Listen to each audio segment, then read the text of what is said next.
Hello, class. My name is Brittany Birch. My presentation on the Great Chicago Fire of 1871 will develop a case study analyzing the disaster through research of Assistant Regional Counsel for the Chicago Title Insurance Company, Richard F. Bales. Even though no one has ever explained how the fire began, the Great Chicago Fire has long been attributed to Mrs. O'Leary and her unlucky cow. A 12-day investigation by the city's Board of Police and Fire Commissioners produced nothing but a report saying the cause could not be determined. In his book, Richard Bales disproves not only the O'Leary story, but the commissioner's report as well. Bales also uncovers solid evidence of official indifference, a bungled inquiry aimed at preserving reputations, and the possible source of the spark that leveled a city. In 1871, Chicago was on the cusp of greatness. First organized in 1833, it had quickly grown from a town of less than a square mile in size, inhabited by about 200 people, to a city of more than 334,000. Half of this population were native-born Americans. The other half were immigrants, practically all from Northern Europe. Both halves now lived in an area about 36 square miles in size. Chicago had become the fourth largest city in the country, and in the process had become the industrial, commercial, and cultural mecca of the Midwest.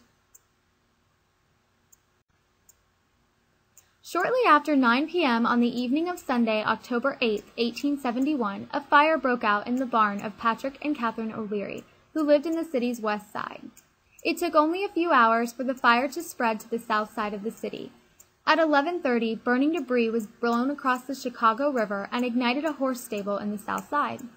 At 2:30 a.m., a train of railroad cars containing oil caught fire. These cars were on the north side of the city.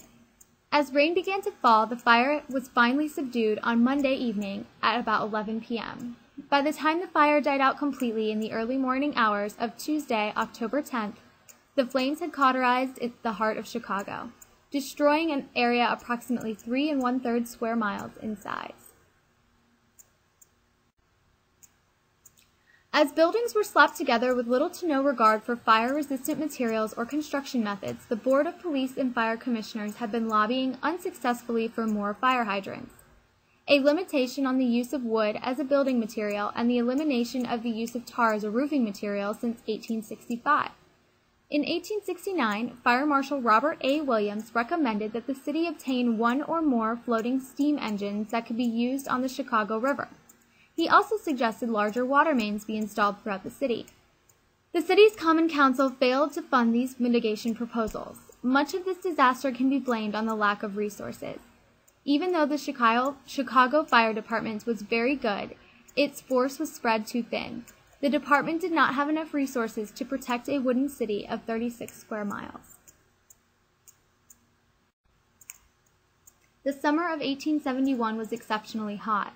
In the 22 days from September 17th to October 8th, less than 1 inch of rain fell. By the first week of October, the city of Chicago was dry and parched. All residents were aware of the danger that fire could bring, yet the city was ridiculously unprepared. Not including the Great Fire, 28 other significant fires broke out in the first week of October alone that year. Property valued at $192 million was destroyed, and about 300 people lost their lives.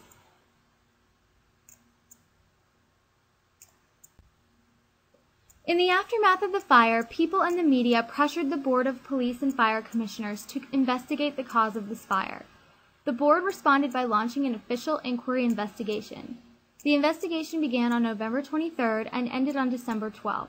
Despite interviewing 50 people during the course of its inquiry investigation, the Board of Police and Fire Commissioners failed to ascertain the fire's cause, stating that, whether it originated from a spark blown from a chimney on that windy night or was set on fire by human agency, we are unable to determine.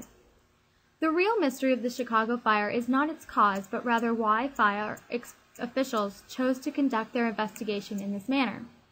The importance of this event from an emergency management standpoint is how city officials chose to respond or not respond to this disaster. Instead of learning from their unpreparedness and lack of mitigation efforts, the board conducted a mediocre investigation to ensure that any and all skeletons would remain locked in the fire station's closets.